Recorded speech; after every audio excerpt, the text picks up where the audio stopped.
Well, you know something? I don't know.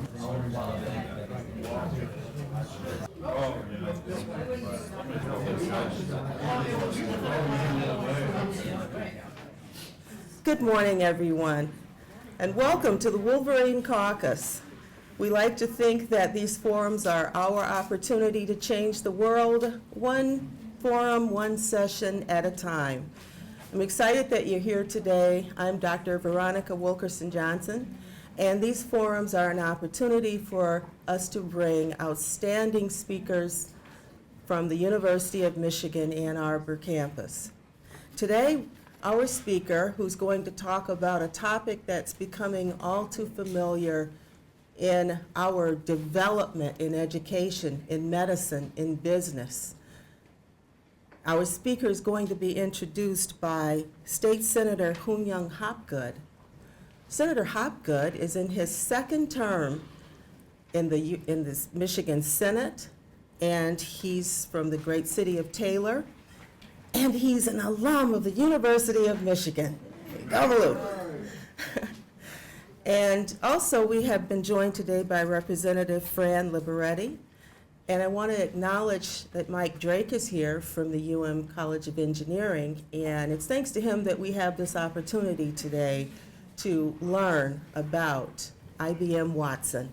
So without further ado, I'd like to invite State Senator Hoon-Yung Hopgood to the podium. Thank you for being here today.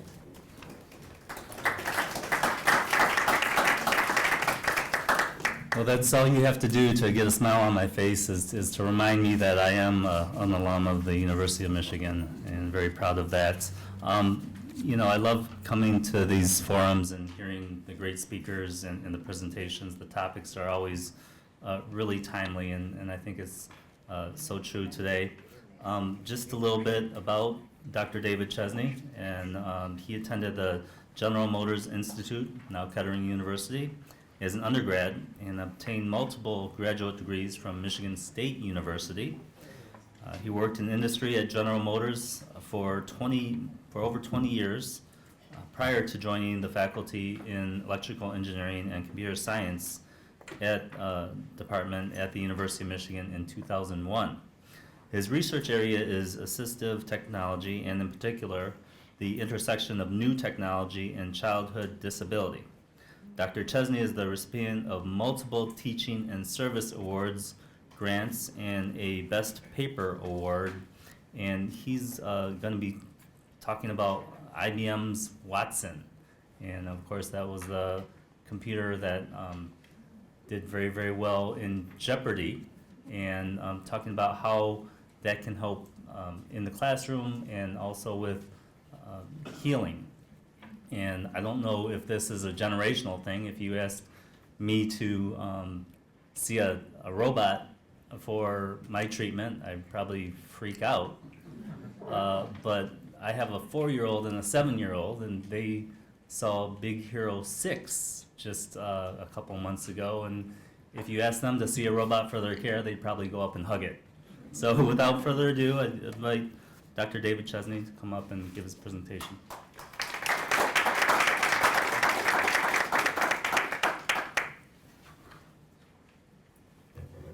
I'd first like to say thank you for having me today. It's a thrill to be here and a thrill to be presenting to you, and thanks for taking time out of your schedules to come. It's very nice to be here. I will get to talking about IBM Watson eventually.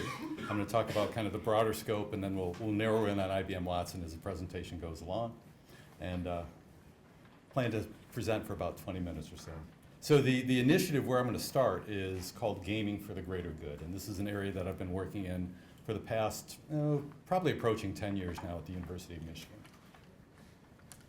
And basically what I look for in my classes is how to combine content and context, and just how to bring those together, how to marry those in my classes semester after semester. So to give a little better of a description of that, the content is the academic stuff that I need to teach. I teach 4 credit classes in the College of Engineering at the University of Michigan. And there's the content, there's the stuff that the students need to walk out of the College of Engineering knowing. But the question is how do we teach that? How do we get that across to the students? And the context that I build in the class is let's work on projects that help people in some way or another in those classes. So let's use the content that is part of the engineering content of the course. Let's help people as we deliver it, give that the context, and then marry those in my courses. So focusing first on the content, and the approach that we use in the class is, there'll be 70 students or so in a classroom, and every student in the class will come up with a proposal based upon the area that we narrow it down with, of an idea that they have that could help. We medical professionals will come in and we'll narrow it down to what we think are some of our favorite projects, okay? And then they'll pitch to the group. So say, perhaps out of this, I think there's about 40 people here, maybe 8 people would be filtered down, and they'd be the people that would pitch to the rest of the people in the room and try to recruit a team to work with them for the rest of the semester based upon the project idea that they came up with. They do requirements and design. So it's like, what is this thing going to do? Let's build it, let's shape it, let's come up with a design of what this is going to look like. They build it and then test and maintain it. So that's the content. It's the engineering process that we follow semester after semester. The context are really interesting questions that we ask at the beginning of the semester. So we might ask a question, what if a 13-year-old girl with cerebral palsy is really the world's greatest artist who can't hold a paintbrush? Okay, so what if she sees art in her head and she knows she has this art, but because of a palsy in her hand, she can't hold a paintbrush? What technology could we use to give her a paintbrush? Another type of context, and these are questions that we've tried to address in my classroom.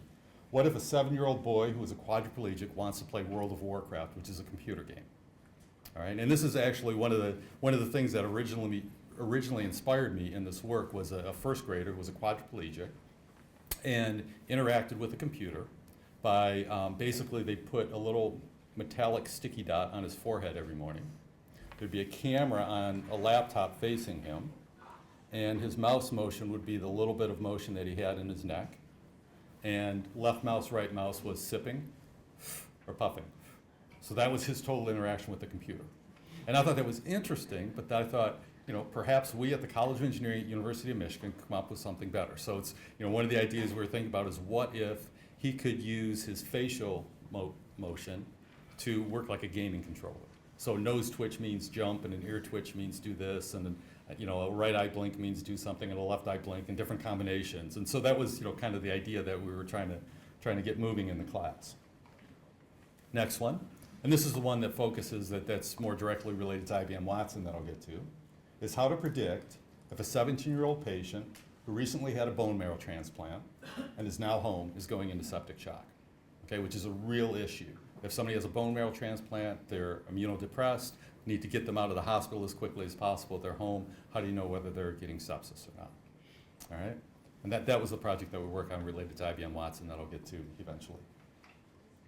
So worded a little bit differently, I teach classes, this Engine 100 and EECS 481, which are basically the bookends of a computer science engineering degree at the University of Michigan. One of them is first semester freshman year, and the other one is last semester senior year.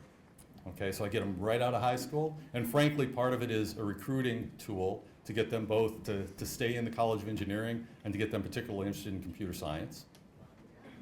And then the last one is, giving them this real-world project to work on as seniors before they go off and work into industry.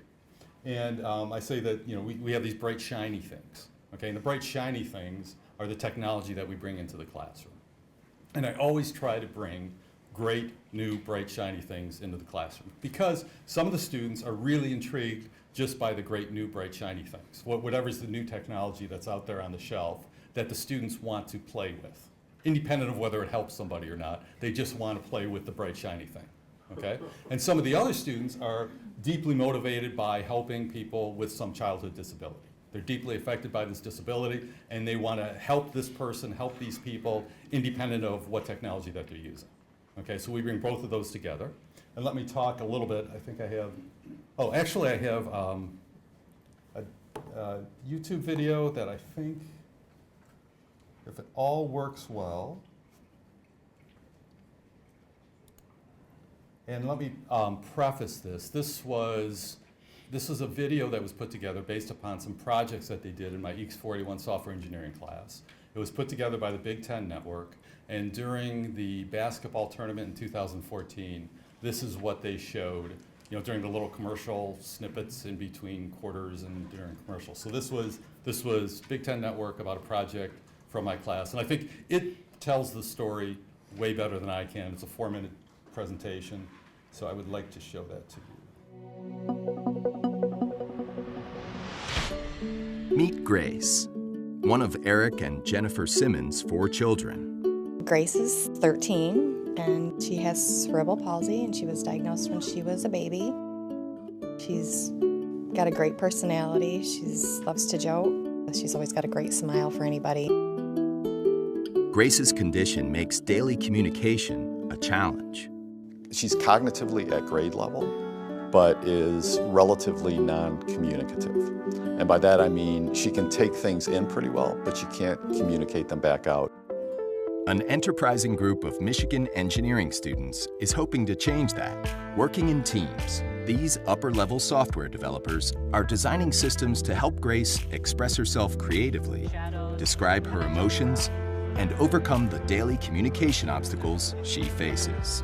A lot of people are doing typing sort of projects, which would allow her to do things like email or maybe even go on Facebook. And my project is focused on giving her a hobby. It's an art application. We hope that it's going to be a way for her to express her creativity and communicate with those around her through pictures.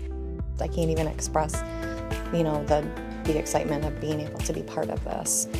I've been very impressed with all the students and how they've really taken to her.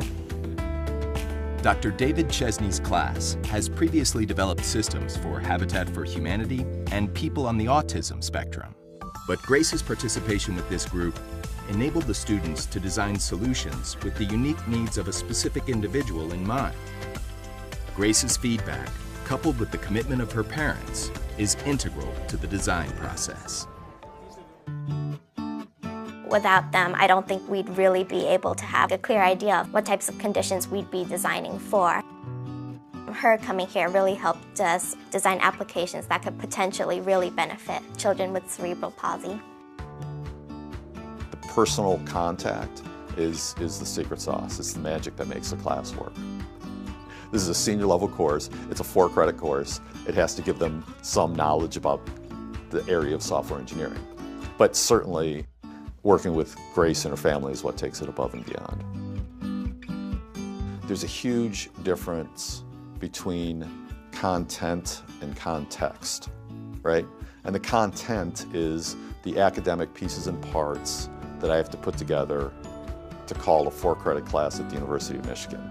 The context is what Grace brings to the class.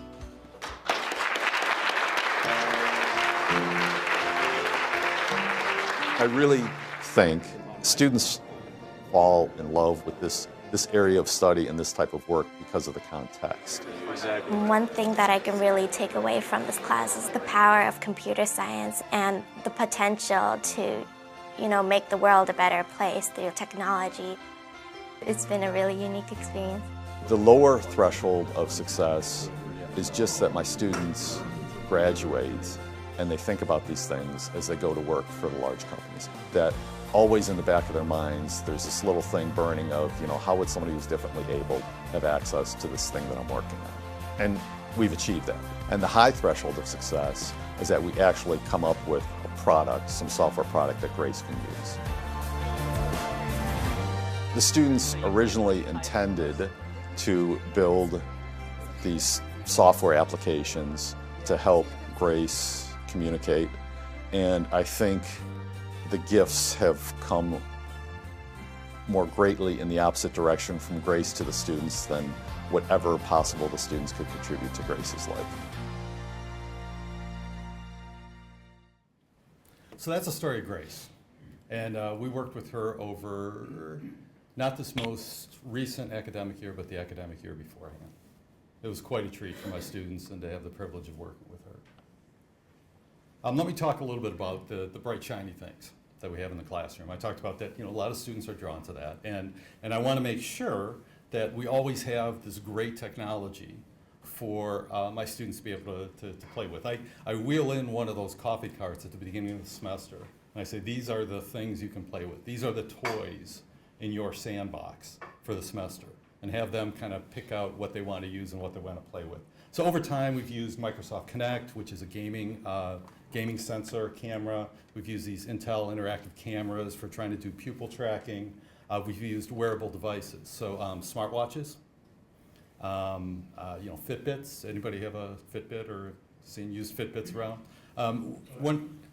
What's that? Glasses? Google Glass. Yep. Yeah, Fitbits they're like little devices that you wear that measure steps. We've played around with Google Glass, Oculus Rift. I was going to have students come up with a present, bring Oculus Rift up, but it's a virtual reality headset that you wear, that you put on, and you can build any three-dimensional world and walk around in it virtually. So all kinds of interesting technology. Makey Makey it's this device that you can use in anything that conducts electricity. Anything that conducts electricity can be made into an input device to a computer. Okay, so Play-Doh conducts electricity.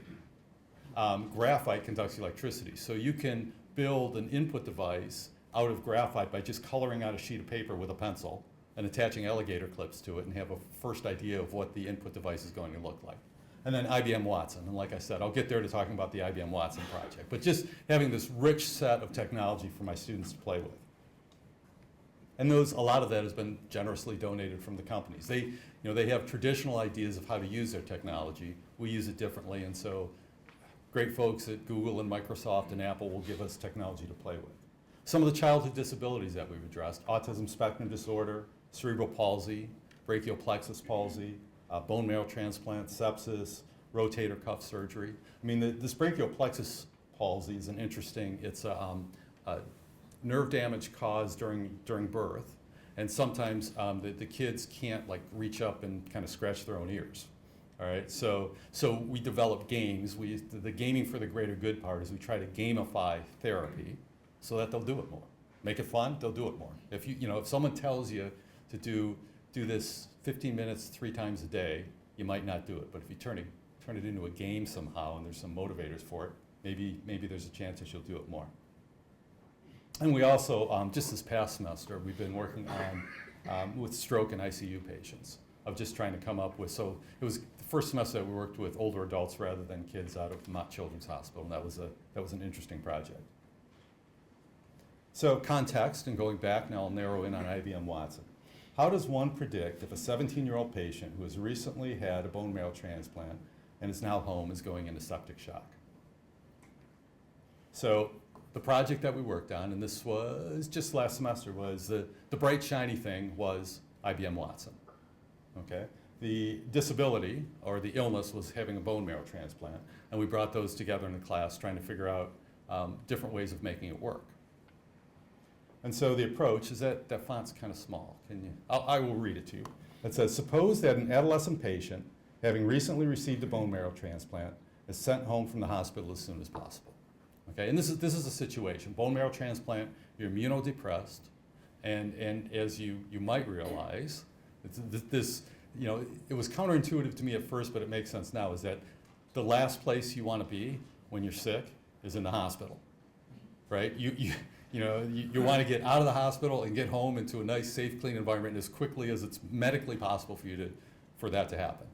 Okay, so patient has had a bone marrow transplant. They want to get them out of the hospital and get them home as soon as possible. Sepsis is a real concern because they're immunodepressed. They can be home.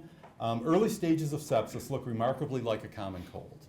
I don't know if you've known anybody who's had sepsis, but it's the symptoms. It's symptomatic of common cold, and then all of a sudden things get really bad in a hurry, like 24 to 48 hours. Okay, and then when it gets bad, it gets bad in a hurry, and it gets very serious in a hurry. So the question that we asked in the class is, can the patient have smart wearables, so wear smart devices, and be passively monitored, again, bright, shiny things, to predict early onset of sepsis? And so changing the green to the devices that we used, can the patient wear smart clothes and devices that interface with IBM Watson to predict sepsis? And the smart devices were things, again, like smart watches that are measuring heartbeat and respiration, sleep patterns. One of the student groups wanted to buy what is perhaps the most expensive Under Armour ever made. It was a $600 t-shirt. So I had to get a grant in order to buy this t-shirt, all right? And it was a t-shirt that's monitored up. It has different sensors on it where it's measuring respiration, and you get this graphic of your lungs, you know, expanding and contracting, and just tons and tons of data off of this very expensive t-shirt. And I thought, well, we'll give it a try. We'll see how it works, okay? And you know, smartwatch, different devices. And then we interface it with IBM Watson to see what IBM Watson would do with it. And the whole point was to predict sepsis. And the idea is we're looking for trends. Is a sleep pattern getting wonky? Is something going on, you know, is their heart rate going up noticeably at certain times of day? Is it noticeably going down? Is there some patterns that we're looking for? Okay, and so that was the whole point, is to gather up all of this data from a patient who's had a bone marrow transplant to see if we can predict if they're going into septic shock. And what we found out, and this is a very interesting conclusion, and for those of you who might be considering using IBM Watson, is that IBM Watson is much better at unstructured data, and I say think Jeopardy, than it is at structured data, as in big data analytics, okay? And how many of you saw Jeopardy fans? And you know, right, the brand identification that we have with IBM Watson was it beating Ken Jennings on Jeopardy so many years ago. And if you think about the type of data that was there, it was unstructured data. And unstructured data is things like novels and books and encyclopedias, right? I mean, it's unstructured. You're searching through massive amounts of data that's in kind of free form to try to come up with the answer to a problem, right? That's unstructured data. The thing that we tried to do is we had structured data, and if you think of structured data, that's like a big Excel spreadsheet, okay? The questions that were asked of Watson on Jeopardy were not questions like, what is the average age in the United States at this second? I mean, that's a huge structured data problem. Look through, figure out birth dates of everybody, figure out the date, do average. That's a structured data problem, right? And at this time, when we worked on this project, we made the wrong assumption. We assumed that we would be able to have all of this data coming off of all of these devices and do a data analysis, big data analytics on all this data, and come up with some clever predictors of when somebody is going into sepsis. And that's not what IBM Watson is good at. It's good at unstructured data. It's good at Wikipedia entries. It's good at, you know, what's the name of the third musketeer in the first book on the Three Musketeers. I mean, that's unstructured. It has to look through, okay, what's a musketeer? Okay, who wrote the book on musketeers? Okay, you know, what's the first chapter say? You know, does it mention the first name? Does it mention the second name? Does it mention the third name? Boom, I've got it. That's the type of unstructured data. So the reason that I'm bringing this up is and I need to admit this, right, is that we used a wonderful tool on the wrong problem. Okay, we used a screwdriver for a problem that we needed a chisel. Right, so we tried to use IBM Watson for big data analytics, and it didn't succeed there. It was very good for unstructured data, not very good for structured data. So a question that I have is, you know, what's going to go on next for us? What is going to be our next new technology, our next bright shiny thing, and the green box, and what's going to be our next disability? And that's what I do during the summers, is try to figure that out. I have the privilege of working with folks from U of M Health Systems and with different doctors, and I found consistently that any doctor with pediatric before the title of their name, they're always pleasant to work with. They're just, you know, it's their nature that they are just wonderful people to work with. So I'll be working with some pediatric specialists in something, trying to identify a problem. We'll be looking around for whatever the latest, greatest technology is, whatever the latest, greatest, bright, shiny thing is, and we'll narrow that down and figure it out by the fall, and that will be what the students work on in the fall of 2015. This is interesting, and I wanted to bring this up, okay, is part of the reason that I originally started doing this, I am the father of 3 daughters, okay, and I've taught summer camps for the University of Michigan, and I've been involved in trying to draw more women into STEM fields ever since I've been teaching at the University of Michigan, by the simple fact that I have 3 daughters, okay? And there's been some fairly significant research that shows that if you want to draw more women into STEM fields, context is very important, okay?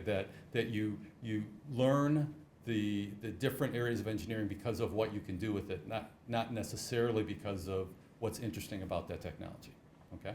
And I wanted to point out like these statistics right here. In computer science, and I think this is a national statistic right now, that women in computer science right now are somewhere between 10 and 15% at the university level, okay? And that's a fairly consistent statistic across the country.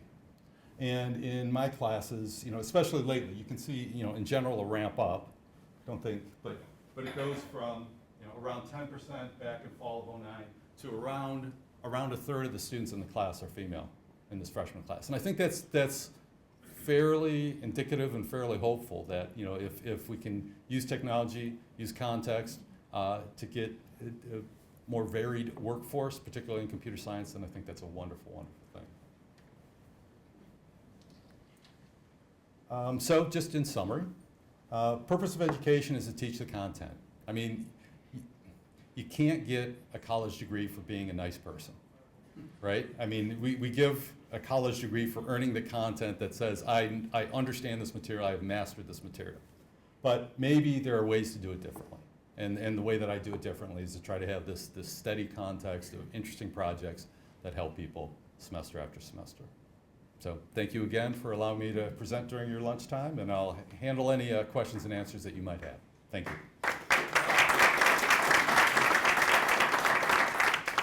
Yes? What did you do with all those data that didn't work out, that you're saying things didn't work out? So, in the presentation about grades, it's our low threshold is that the students in the class are just thinking about the stuff.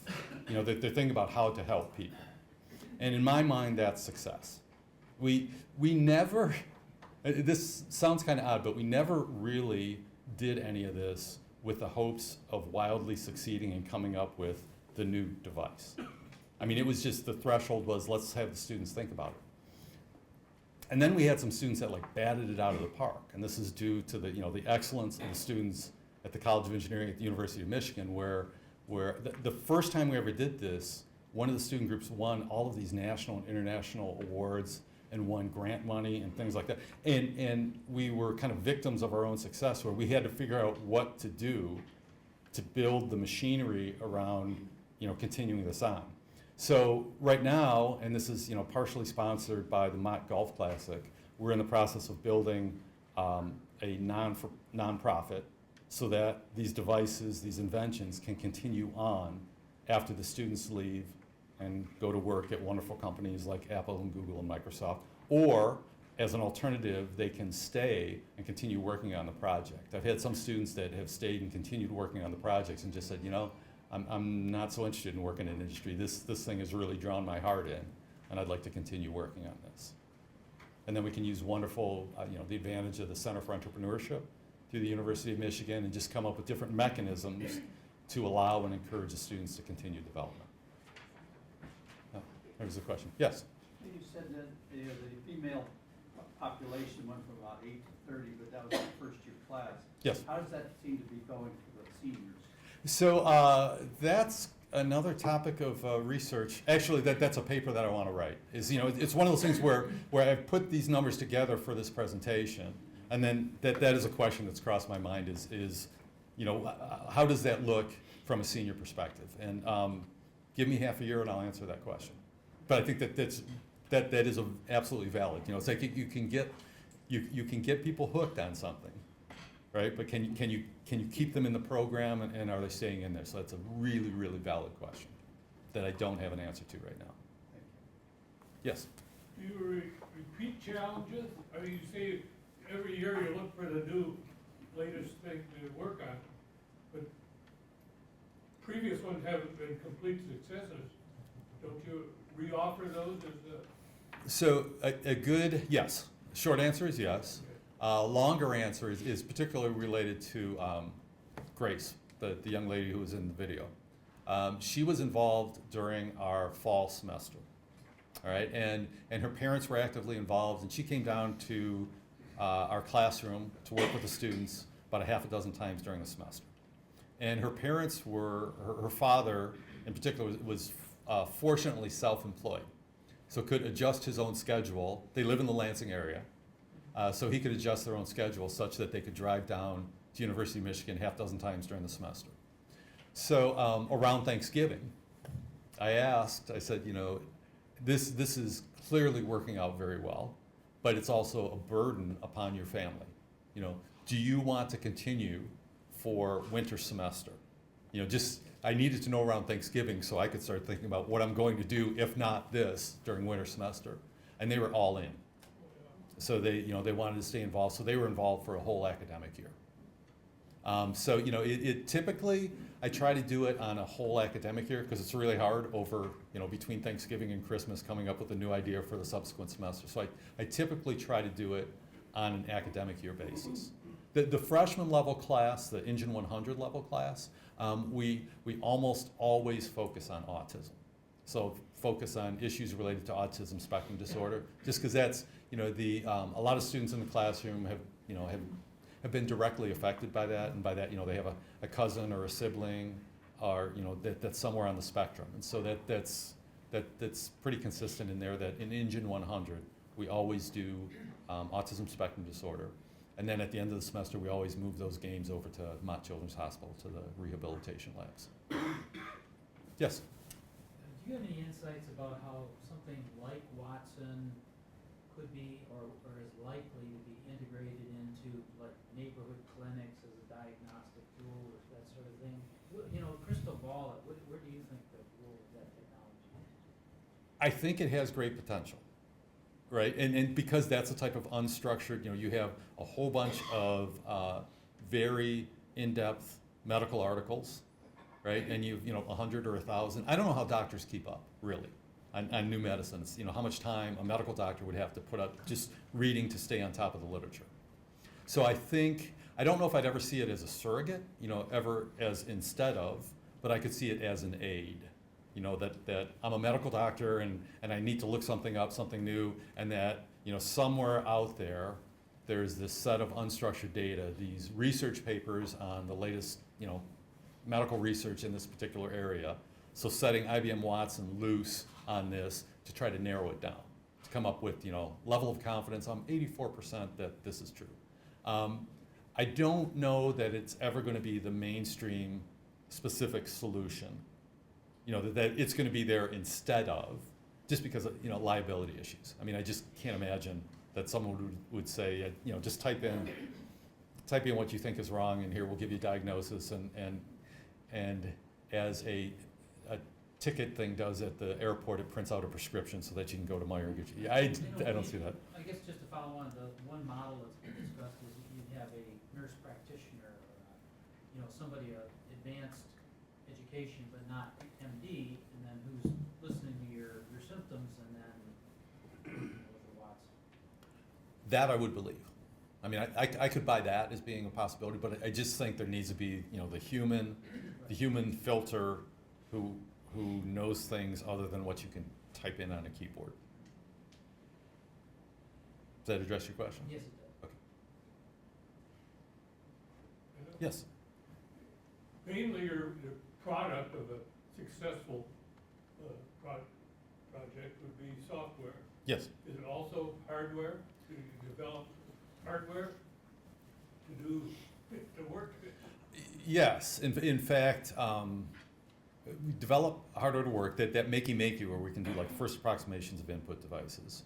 We've just purchased our own 3D printer so that we can you know, come up with a design and then actually, you know, print it out of little plastic nodules. And that's one of the things that I'm going to work on this summer, is learning how to use a 3D printer.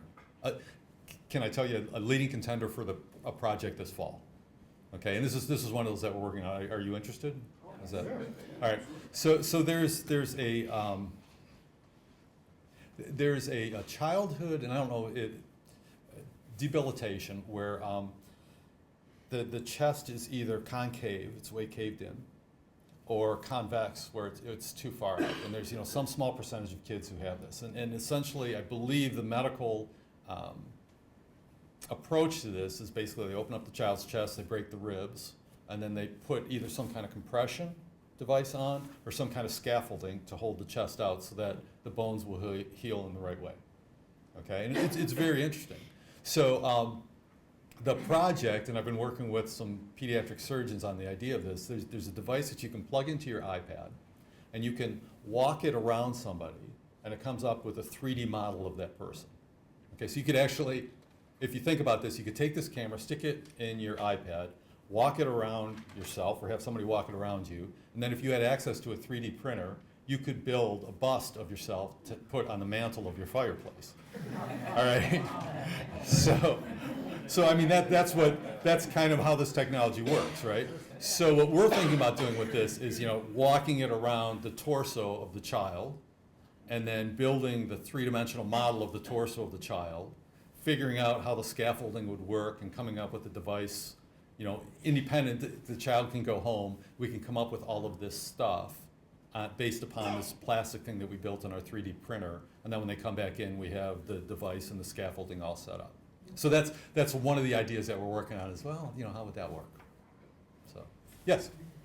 I'm one of those 10% women you talk about. In 1980s, I was a woman in the engineering world, and then they were bringing computers, and I left and went into the medical alternative health world, only to study the electrical, mechanical, and chemical engineering of the body. I see the body as a computer. I've been taught, and I'm the one that was in the ICU and dealing with the stroke people. My specialty is seniors, okay? You work with kids, I work with seniors. From my education I got through the university, I got to present here at one of your health deals, a lot of years ago. Anyways, if the body worked like the educational system, we'd be all in real bad shape, because the communication between the people who know the information is not being passed. The physicists aren't passing it to the medical guys who are getting their research grants off of the drug community don't want to know that the energetics of the body, they already know it. So there's no communications between the people that should know better. And as far as I can see, they should be teaching these young kids what I know so that they could be this. They should be questioning me, because your people don't want what my people know to work, because we'll save them billions of dollars. And it's all about dollars, the grants, and that's just the reality of things. So one way that we're trying to address that to some degree at the University of Michigan and the College of Engineering is through what's called the Multidisciplinary Design Program. And multidisciplinary design, I mean, to your point, I don't think interesting engineering problems happen in the silo of a single discipline. And so the multidisciplinary design is, let's look at this problem, and let's bring in different colleges, different departments, and let's work on this together to try to come up with the ultimate solution that answers it from both perspectives. So as an example, last semester, I worked on a project with the School of Art and Architecture, where there was an art and architecture prof who wanted to build these big three-dimensional sculptures using this knitting machine that's probably about as long as one of these tables, and it just prints out different textures of knitted material. And he's explaining it to me, and he wants to build a three-dimensional sculpture that's about as big as half of this room for kids to interact with. And he's explaining it to me, and I'm an engineer, and so I'm kind of going like this, but I'm thinking, I just didn't quite understand what he was trying to explain. But then he said, the reality is the catalyst for this project is my 5-year-old daughter, who is very significantly on the autism spectrum. Okay? And if I build this device, and if we sew in metallic threads, and we attach it to a Makey Makey, like I was talking about earlier, could you build software that this thing could drive? Okay, so I mean, picture a sculpture that it's this thing that's this knitted sculpture, and I mean, I can't even explain it. I think I have a short video, but you touch on it, and you push on it, and you tug on it, and the lights go up and down, and the lights turn blue, and nice music comes up and goes down, and a fan maybe blows in your face or stops going out. And he asked if my students could build the software to drive the mechanisms. I was like, yeah, sure. So I mean, that's one of those things, that's one of those projects that's just kind of this bizarrely cool, interesting intersection of art and architecture and engineering. And I'm all for that. And I think there's a lot of room for those intersections. And I think that, you know, like I said, that the multidisciplinary design program in the College of Engineering helps to try to make that happen. You have all the data in your body. Your muscular structure tells what's happening going in your DNA and your mind science of who you are. So you can go over your body and your electrical system and it'll tell you where you are. You can go in and defrag it so it no longer is going to be there because we operate just like a drone.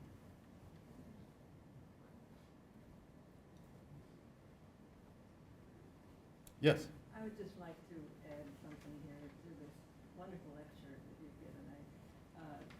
Information that people might be interested in. In the latest Smithsonian, there is a complete coverage of a lot of the things that they're doing with some of the techniques you mentioned. But it's just amazing, the whole issue. I would hardly recommend Smithsonian for this month. It kind of being mailed. I haven't had time to go through it because it just came. But it's a lot about some of the things we've talked about. In what magazine is that? Smithsonian? The Smithsonian. Very good. Thank you. I don't know how many subscribe to it, but you might, I don't know if this is ever on the newsstand or not, but you might like to try to.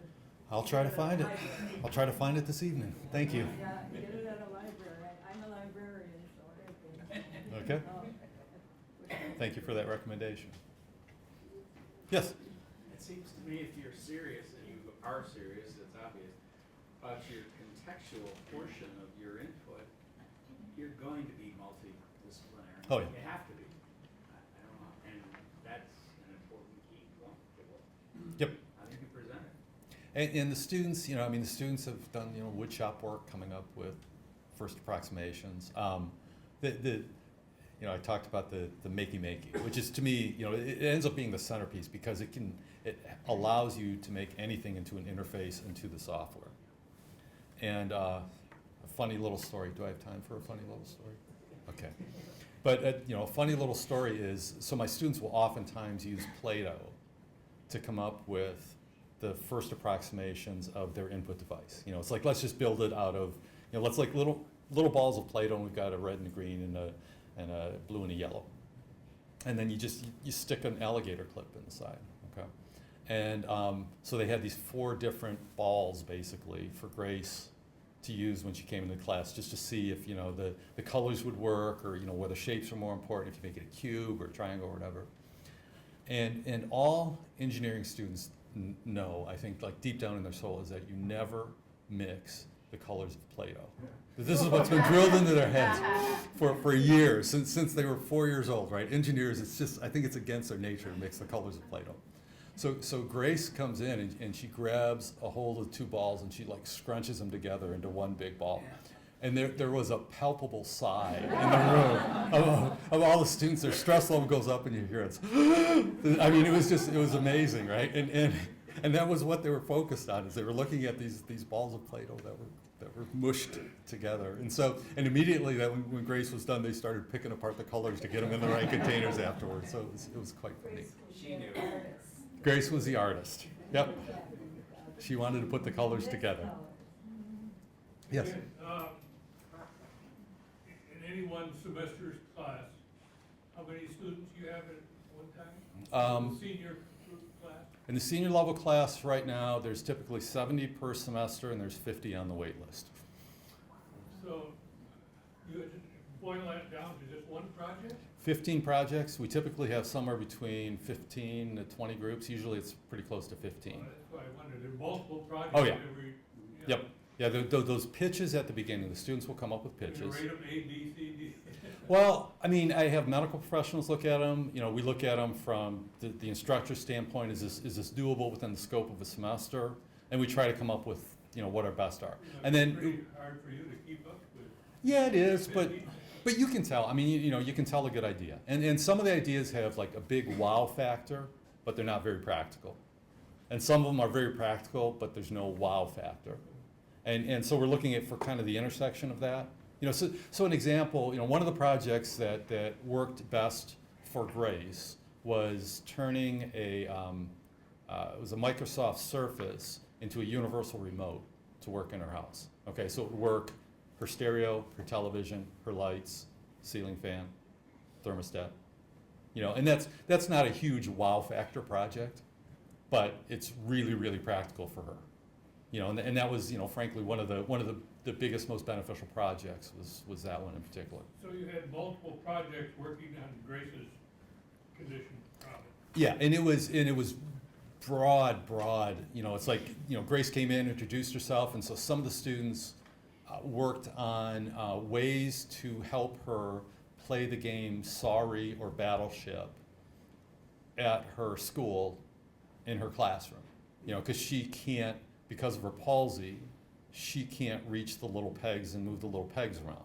So and that was, you know, so they had to come up with big pegs, thus the Play-Doh, right? So they're coming up, all different kinds of things. It's like, you know, here's meet Grace, let's learn about Grace, let's understand Grace, let's see how she uses her motorized wheelchair to get an idea of what her gross and fine motor skills are. And then, you know, Parker Brothers got involved and they gave us a box full of games for the students to play with, to think about, you know. And one of the students, we had like I said, a Surface RT, and they used the Surface to try to come up with, you know, ways of controlling her environment. And so it was narrowed a little bit by Grace, but then it was broadened by here's all this different technology, come up with a good idea. Yes?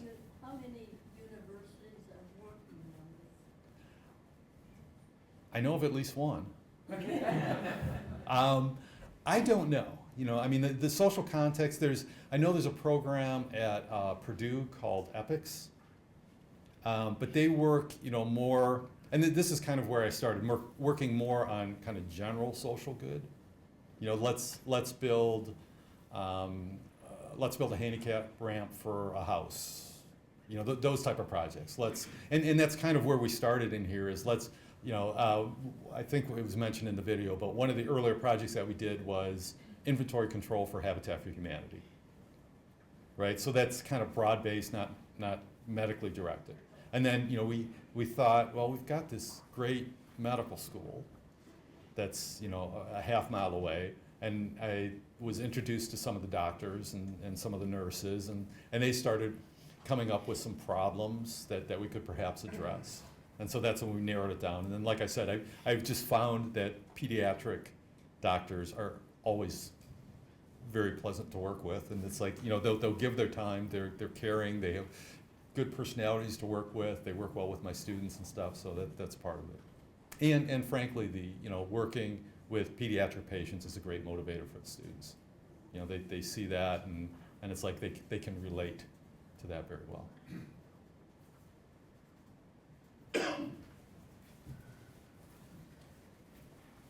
Dr. Chesney, on behalf of the Wolverine Caucus and the UM Alumni Association, I'd like to give you this pen as a token of our esteem.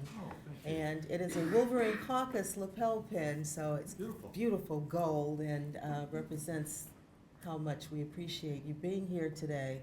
This is really interesting. How many of you feel more comfortable with technology and the future as a result of this presentation? Please join me in thanking Dr. Chesney.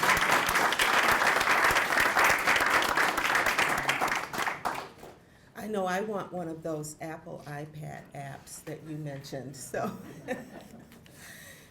as you know, these forums are brought to you by the UM Alumni Association and the Office of the Vice President for Government Relations. We have our State Relations Director here, Rebecca Vavoot, and we have Kirk Lutz here from the UM Alumni Association. So again, we appreciate that support. And our next Wolverine Caucus Forum is going to be on September 23rd. That's Wednesday, September 23rd, featuring our head softball coach, Carol Hutchins. So we look forward to seeing you at that time right back here at the Christman Building. and I want to wish you a fantastic summer and a healthy summer. And go blue.